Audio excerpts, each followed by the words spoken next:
Welcome back for video 3 of chapter 5. So let's get right to it right away with our joke of the day. So this joke comes to us from Kane Kaiser.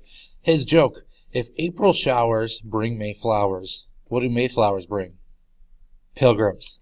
So just great historical jokes are always the best. So great job, Kane, coming up with that one, and keep sending those jokes in to me so you can get the shout outs and you can get onto these videos. So today what we're going to focus on for these 3 slides are going to be about business. This first one we're going to kind of talk about how big businesses, how they're going to operate, and the next 2 are going to be specific examples talking about Andrew Carnegie and John Rockefeller and how they are going to be able to make millions upon millions of dollars based on their business strategy. So first, talking about big businesses. So businesses are going to form corporations, and this is a term a lot of you have heard before, a corporation. It's kind of thrown out there often when we're talking about big businesses. But basically, a corporation is just a group of individuals. They are going to take all their resources and they are going to pool it together, all right, to kind of form this big company. Instead of having a little bit here, a smaller company there, and keep kind of building, from that perspective. Now you're just going to take everything and put it together to make this corporation. And they can do that by pretty much without government interference. And we'll talk about that here in a couple of minutes. But these businesses are going to start to form corporations. And everyday citizens are able to be a part of those corporations. You can do that by buying stocks. And we'll talk more about stocks when we get to the Great Depression era and how all that whole process is going to work based on supply and demand. But just know, if you buy a stock, you're considered to be a stockholder. And that means that you own part of a corporation. Now, if you buy a stock of Apple, you own this much of Apple. You own a very small portion of it. But just know that you are kind of a part of that corporation, and you are going to possibly, and hopefully this is what most people are going to try to have happen, is try to make some of that profit that way. So that's how corporations are going to form. Now, in the 1830s, more and more corporations are going to start to come about. And the reason is, before the 1830s, state legislatures in particular, they would have to approve of a corporation. So you'd actually have to go to, like here in Bismarck, you'd have to go to the state legislature and petition why a corporation would be good for the state. Now, most states, before that, they would turn down a corporation because they often look at it as greed and corruption and really just millions of dollars that are possibly could be embezzled and things like that. So states used to not approve these corporations. But when we get to this industrial revolution and industrialized country, they are definitely going to be okay with it. So now corporations are going to become more and more popular, and they're going to be, in a way, less regulated. Now, talking about businesses, it's important to know kind of everything that goes into it. And we're going to do that by talking about fixed cost and operating cost. Now, a fixed cost is something that you have to pay no matter what. So thinking about a factory, we'll talk about U.S. Steel. They are always going to have to pay taxes. They are always going to have to pay some form of rental fee. And so a fixed cost is something that you have to pay no matter what.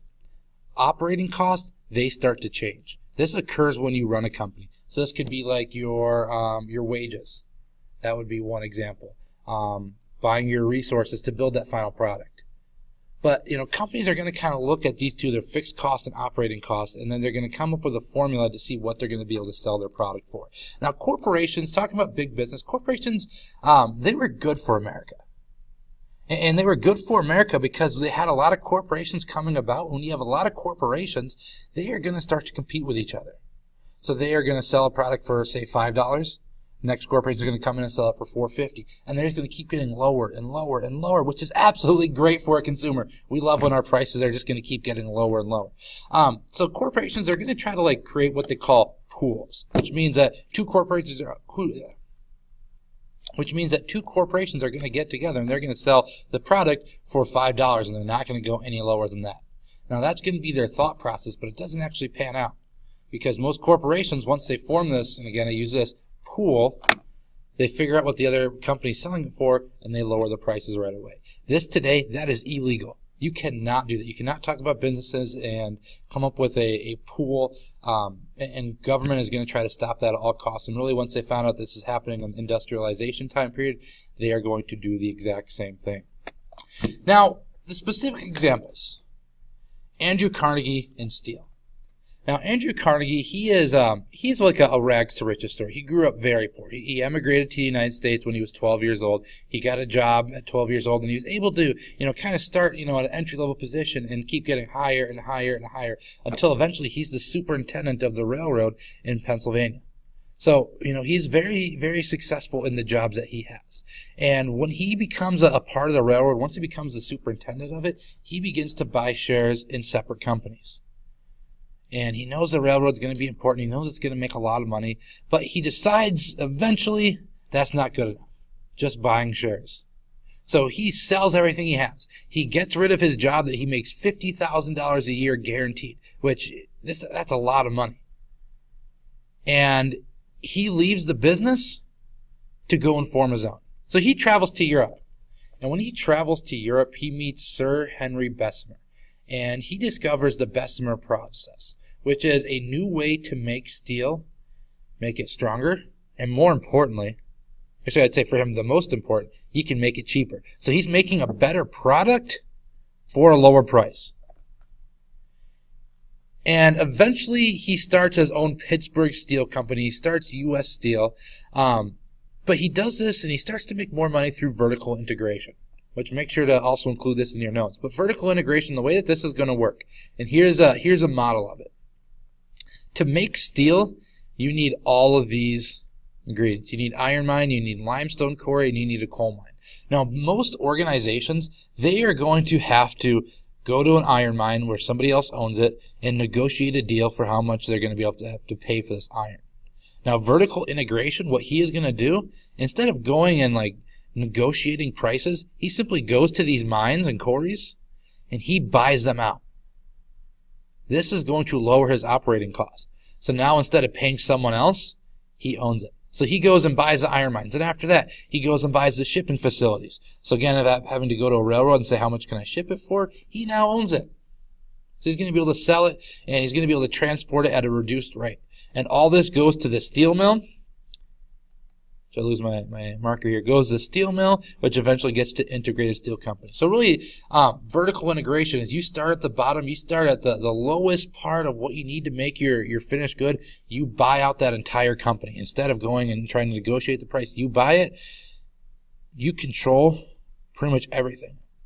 So his idea of vertical integration was the one thing that definitely made him millions upon millions of dollars. And the last one is Rockefeller.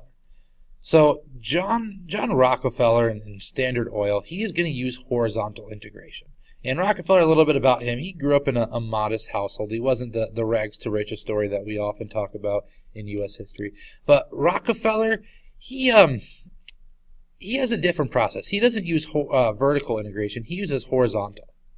Now, while oil started to make money, most businesses and most entrepreneurs, they were investing all of their money into drilling for oil, which leaves a big market open for Rockefeller, who is going to start to build oil refineries. So here you have people on the left side who they're going to try to drill the oil, but what do you do with it?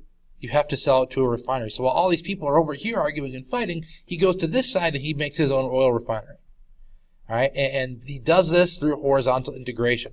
And what that does is he combines firms in the same businesses. So here is U.S. Oil at the top.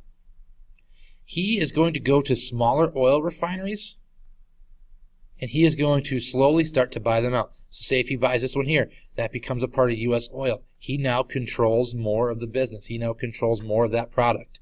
Does the same thing for the second one here.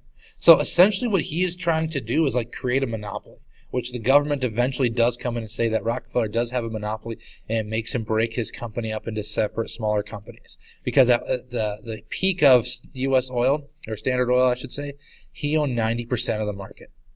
And the government is going to be very, very much against it. So anyways, to kind of wrap it up, we talked about the two different types of integration. We have vertical, we have horizontal. Here is horizontal, how you buy out kind of the smaller independent ones to make it a part of your larger company or your larger corporation as a way to amass and a way to make more and more money.